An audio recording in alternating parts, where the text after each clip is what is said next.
All right, good morning and welcome to our first Student of the Month ceremony. I'm Dan Harding, principal here at Kennewick High School. This is really one of the more fun things we get to do. It seems kind of odd to do our first one near the end of October, but really once we get rolling, August is short, September, we kind of figure out what's going on and then we get started. There are typically anywhere between 10 and 12 students a month out of almost 1,200 in the entire building that are recognized. So it's not a small feat to be here. And I was looking at the list, a few are repeat winners from last year, so that's a great thing. So congratulations, and I'll get into to start the ceremony. Oh, Miss Ritz. Oh, I'm first? Yeah, look at that. Come on down. Gosh, no pressure, right? That's right. Well, at least Miss Wright's not here, so all teachers were good. Miss Wright's not here. So hi, I'm Mrs. Ritz. I am the biomed teacher here at Ken Island, and my student of the month this month is Mark Reese. I have now taught Mark in 3 of the 4 biomed classes. I'll have him again in the spring. And I have a unique group of students. I teach all amazing students. All of my students are cream of the crop, and they all work hard. They're all very deserving of this award. But why I selected Mark was, I don't know if you remember the phone call I gave you. So I called Mark's mom after the first probably month of the pathway. Mark's notebook was not great. Mark was interested. He had a pure interest in the course and the content. Oh, Miss Wright is here. Hi. So anyhow, his notebook was not fantastic, and I made a phone call home. The next notebook was great, and now, after that point forward, he has been an amazing student. He has a passion for the medical sciences. He wants to go on to med school. He is a tip-top student in my class, always asking great questions, happy to work with whomever. His personality just shines. He's a great person as a whole. And in my class, he just has this pure sense of interest, and I know he's going to go on to do great things in the biomedical world. Med school, we've talked a lot about 4-year schools, 2-year schools first, 4-year schools after, or maybe jumping right to 4-year school to med school. So lots of great things ahead for Mark. I know he balances a lot between sports and athletics, so the fact that he's doing as well in the biomed pathway is amazing. So good job, Mark. Congrats.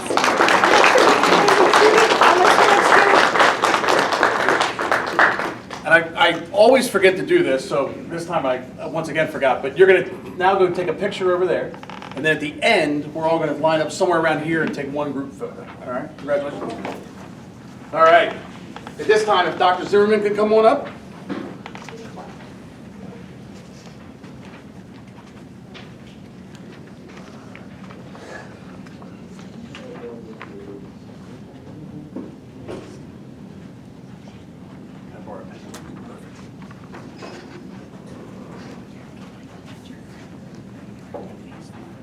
Okay, today I have the honor of introducing you to Micah.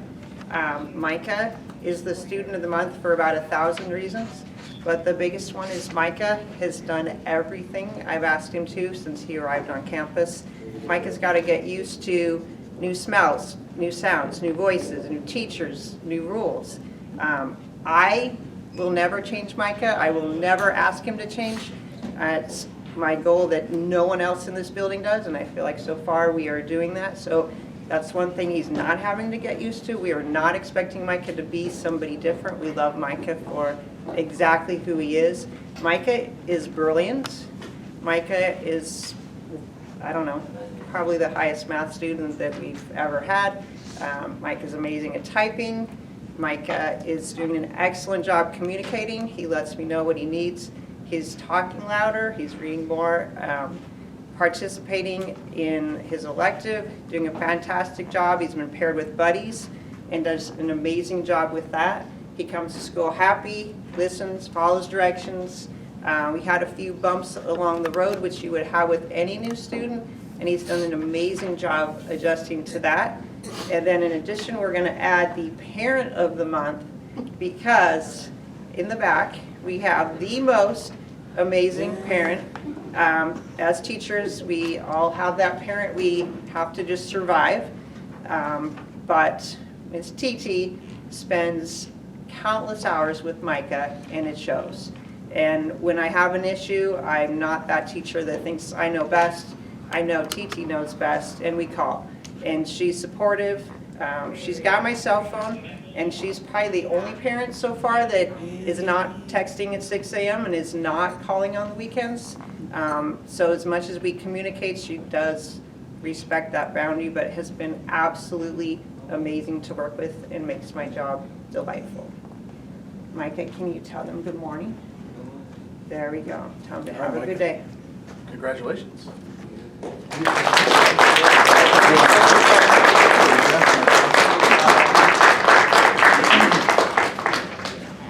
All right, next up, one of my favorite English teachers. Oh, I see her in the back. Miss Beckett, come on down.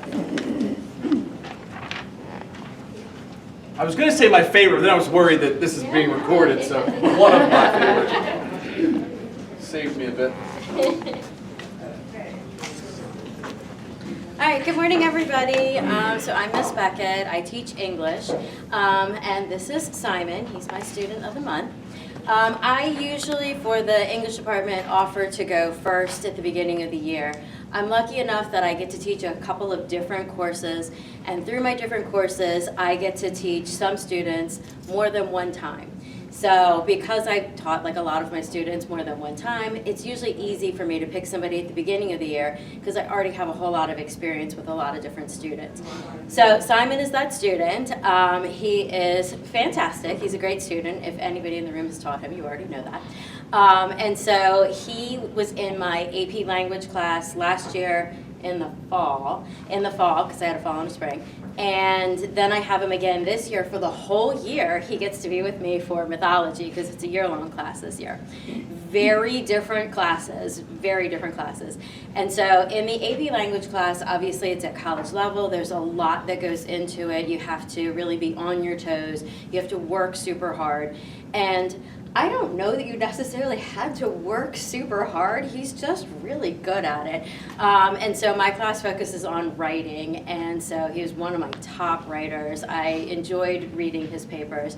Alphabetically, he was toward the end of the alphabet for me. And so sometimes by the time you get to the end of your stack of papers, you're just exhausted. And don't get me wrong, I was. But when I would know, I was like, oh good, I have Simon's paper. And so I enjoyed reading his work so much that, even though he was toward the end of the alphabet, it still was invigorating to read his stuff. Then this year we have mythology together, a whole different ballgame. But he comes in, he's ready to do whatever is the task. He commented like, wow, this is really different. I think he meant easy, but he didn't want to say that. But it is easier. It's an elective class, so it is an easier class than an AP class. But he's jumped in. He's taken a great interest for his project choice. He and his partner are doing poems, which I think is difficult. And he's like, how does this word sound? Does this rhyme? And so he wants to get down to every last little nitpicky detail, which as an English teacher, I completely approve of. And so he's been great to work with.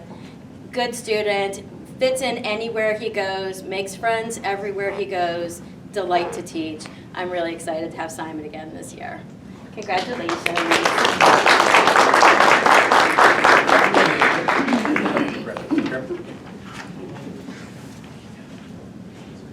All right, I guess I gotta get in front of the camera. That's right. So next up, probably a staff member that wears a tie more than me, I would say, right, Mr. McAfee? Come on down. You guys are hungry, you wear. Yeah, there you go. That's right. You have more than one for One for each every day. school day. Yeah. Each day. That's amazing. Well, hi everybody. So I'm Mr. McAfee. I'm the geometry teacher here, new this year, and I've got Abby here with me. So I decided to volunteer to go first because I was the new person in the math department. I don't know if I was voluntold or not, but I'm first. So I chose Abby because I started thinking of who I would want to take for Student of the Month, and I really wanted to base it off of who I thought embodied the whole learning process for so far what we've done in geometry. And throughout the entire process, Abby kind of dives in and is really detailed and thorough with her work. Starting from the very beginning where we're doing investigations in geometry, we're drawing pictures of things and kind of exploring the different characteristics of shapes. and she dives into that. She's very inquisitive throughout that process, asking questions about that learning. We take that into kind of a notes process where we take what we learn, put it into notes. She takes very detailed notes. She uses those notes then when we put it into practice and apply that material. She uses the notes in order to do that. And she's very detailed and thorough. All her work is there, so it's very easy for her to see, hey, where did I make mistakes on this, and ask questions to kind of reinforce what she's learning. And then she continues that on to where we do conceptual study guides at the end to kind of synthesize all the information we've done. And she goes into that, does a great job putting details in, really kind of takes away the main concepts that we've learned and covered, and she gets herself prepared for those tests, the mastery test at the end. And when she takes the mastery, a lot of students then stop there and they kind of say, okay, we're done, we took the mastery, let me go ahead and take that information, I got my grade, let's move on to the next thing. But she continues the learning process and completes it, really, because that's one of the most important parts, is completing it at the very end. She takes that information, she does the test correction, she goes back, she identifies any errors that she has made, which is usually very few, but those what she does identify, she then fixes those, completes the test corrections, and does great with that. So through that whole process, as a math teacher, we love details. She's very detail-oriented. Her work has probably more detail than anybody else that I have this year in terms of what she writes down and how she goes back and goes through that learning process and that self-reflection piece. And for all of those reasons, I felt she just embodied that whole learning process. So that's going to help her with any content that she chooses to do, but especially for math, I appreciate the detail and all the dedication she has to her craft. So that's why I chose her for the Math Student of the Month.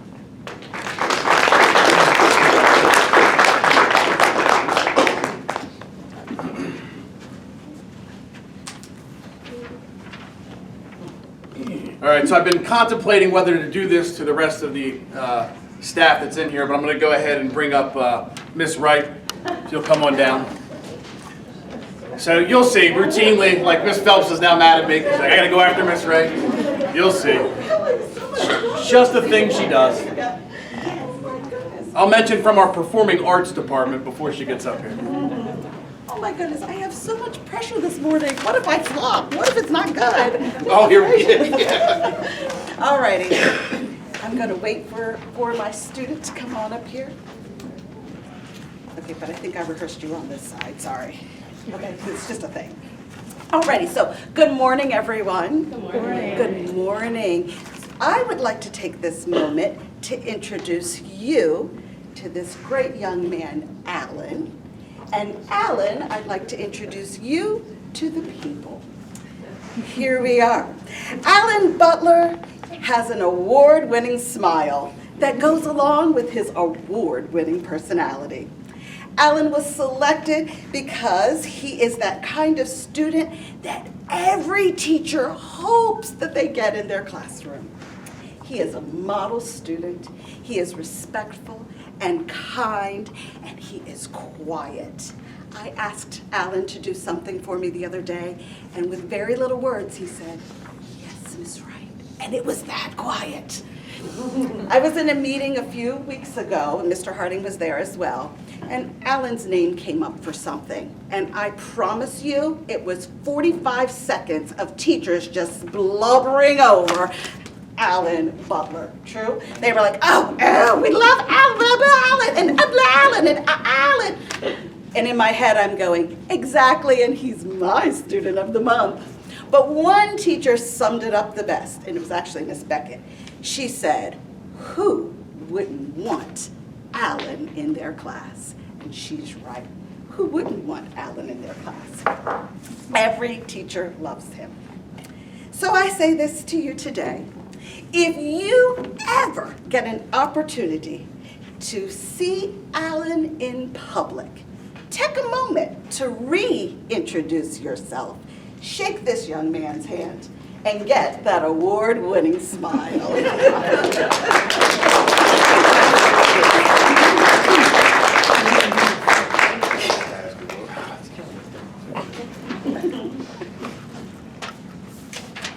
All right, I think the only, well, I shouldn't say the only, I have a lot of faith in those that haven't gone yet, but I'm going to try and balance that out with another Teacher of the Year from our Visual Arts Department, Ms. Schulte. Come on down.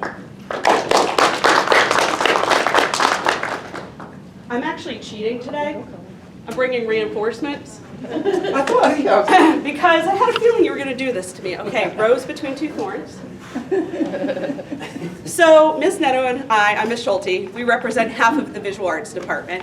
And while we agree on almost everything, leading up to this, we might have fought a little bit because we're fighting over who would get to award Erin Sedora Student of the Month. I will have had Erin 6 times in 4 years. I've had Erin since 7th or 8th grade in middle school, all the way up till this year, every year, I think. Yeah, So- and she's made it to AP in both 2D and 3D, which is no small feat, having to complete both those portfolios in the same year. We don't actually recommend that to many people. Erin will be the second, so good luck with that. If we're being honest, when I first had Erin, her artwork was stellar, but I barely heard her speak, and she was painfully shy. Painfully shy. And as a boisterous person, like Miss Wright, I'm like, how can you not want to explode from the rooftops, like how amazing your work is? And we had to convince her of that, but I think we have. We have convinced her what an amazing artist she is, what an amazing artistic voice she has, and she's a person that needs to express herself loudly. So last week we finished up her portfolio, and she applied to art school and got in. We found out yesterday. She's not just here because she's an amazing artist, she's an amazing human. And I'm just so proud of the work that you've done investing in yourself. She's now one of our officers for National Art Honor Society and has taken on a huge leadership role there. I default to her daily. Erin this, Erin that. I text her things to remind me. So I wouldn't be able to run the department as smoothly without you. And I just thank you so much. I'm so proud of you. Hold on, Nano gets to say something. Oh, sorry. I've known Erin since middle school, and just to see her where she was then and where she is now, just like Schulte was saying, like it's been amazing to watch her grow and kind of come into her own person. Her artwork has always been there. I've always, even in middle school, it was amazing. Again, she was quiet, all the classes quiet, like, and she still comes in, does her work. I come and check on her. She's like, no, I'm good. And it's like outside of the box thinking. She's not copying anything she's seen anywhere else. Everything comes straight out of her head, which I really, really appreciate. With everything that's on Pinterest and, you know, all over the place, kids get inspired from different places, but it's really, Erin's work is like true to herself, and it's not like anyone else's, and I can really, really appreciate that. And she's always using different materials that no one else is using, and I'm always curious to see like what cool thing she's going to do next. So I'm really proud of you, Erin, and I hope to see you do great things in the future. I know you will. Yeah. Okay, thank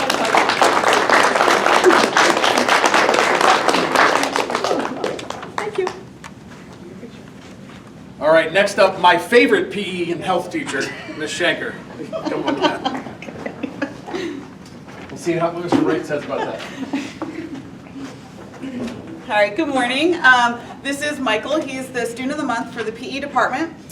He is in my Fitness for Life class, first period, 7:45 in the morning. So sometimes it's hard to ask everyone to be physically active and ready to go that early, but he always is.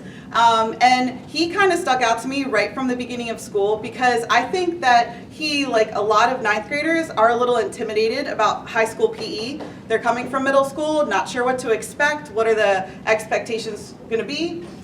There are expectations, they're pretty high, but they're very individual. So I kind of get a read about everybody and sort of set a little bit of different expectations for each kid.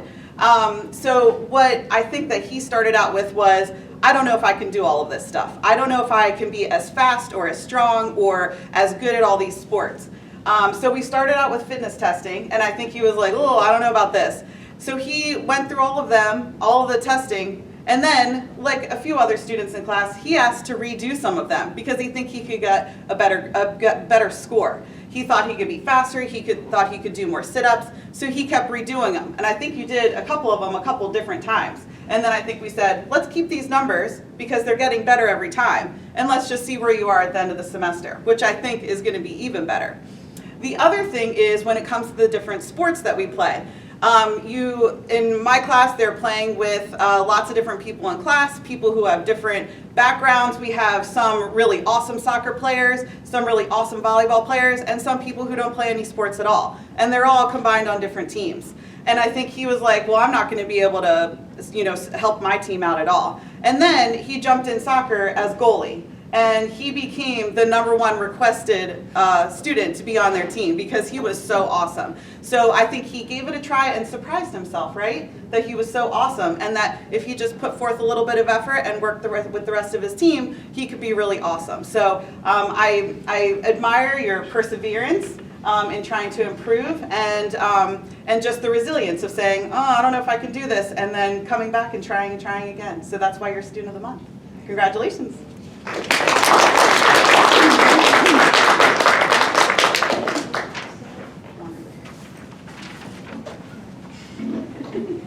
All right. Next up, another new staff member to Kent Island High School, but a valued one for sure, Miss Lippy. Come on up.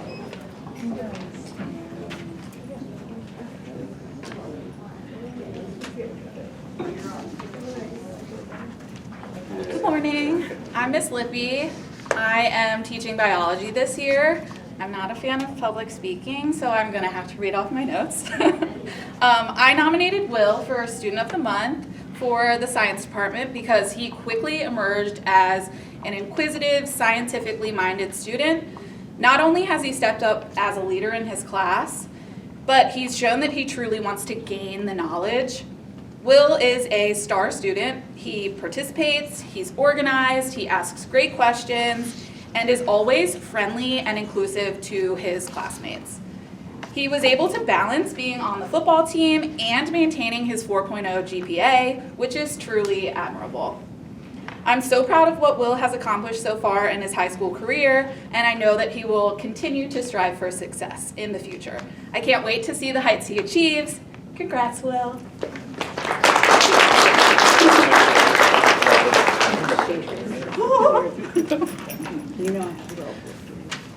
So for those of you that don't know, there are many teachers that can get up in front of hundreds of students, no problem.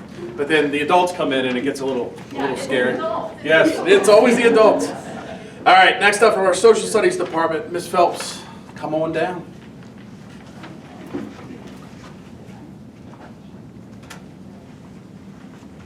Good morning, everyone. Good morning. Thanks.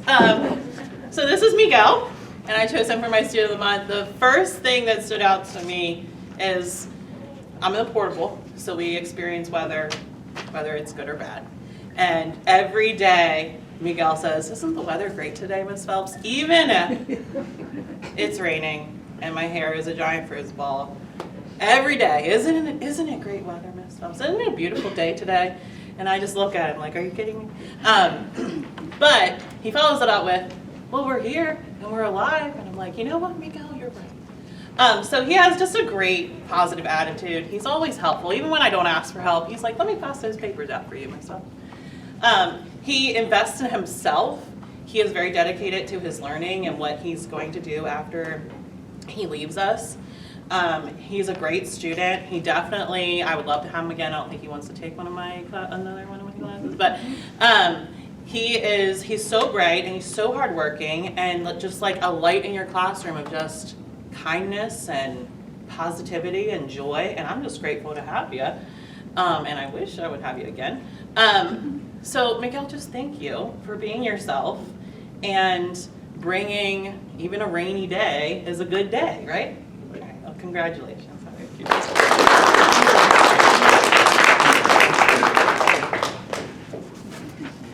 All right, last but certainly not least, Ms. Hegelke, come on down.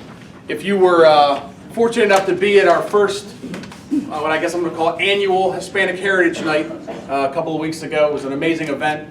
She helped co-plan it, and without her, it wouldn't have been nearly as special. So, thank you. Okay, buenos dias. Miss Lippy, I also wrote mine.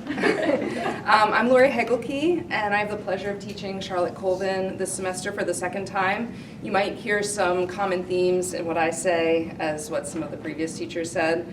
I currently teach Charlotte in Spanish 4, but I also had her in Spanish 3 last year. And I also get to teach a lot of awesome kids like Mrs. Ritz. But it wasn't that hard actually to pick Charlotte, and I'll tell you why. She comes into class every day ready to learn. She clearly enjoys learning and is not just in class to earn a grade. This type of student is really rewarding to work with because it means their growth is endless. Whatever I ask the class to do, Charlotte does to the best of her ability. In our first unit, I wanted the class to really practice circumlocution, which is using words to describe something if you don't know the precise vocabulary word for it. Charlotte did so great with it. I don't think I told you this, but I used her work as my example for my other Spanish 4 class because she did such a great job just trying and trying again to get that word that she was trying to think of. She's also willing to always keep practicing Spanish. I really push my kids in Spanish 4 to not use any English. And we do brain breaks most days, and that's kind of a time where a lot of kids break with the Spanish and use a little bit of English, but Charlotte will keep it going. You know, even if we're going outside for a walk, she'll chat me up a little bit in Spanish and not necessarily use that as a chance to, oh, hey, I'm gonna use some English right now. So I really appreciate her mindset of wanting to practice and improve. Finally, last year in Spanish 3, Charlotte did a great job on her Apple assessment, which is what we use for the Maryland Seal of Biliteracy. And as long as you keep doing what you're doing, I think that improvement in proficiency will be reflected in her scores. And I really hope that you get the Seal of Biliteracy this semester, and I know you can do it. So thank you, Charlotte.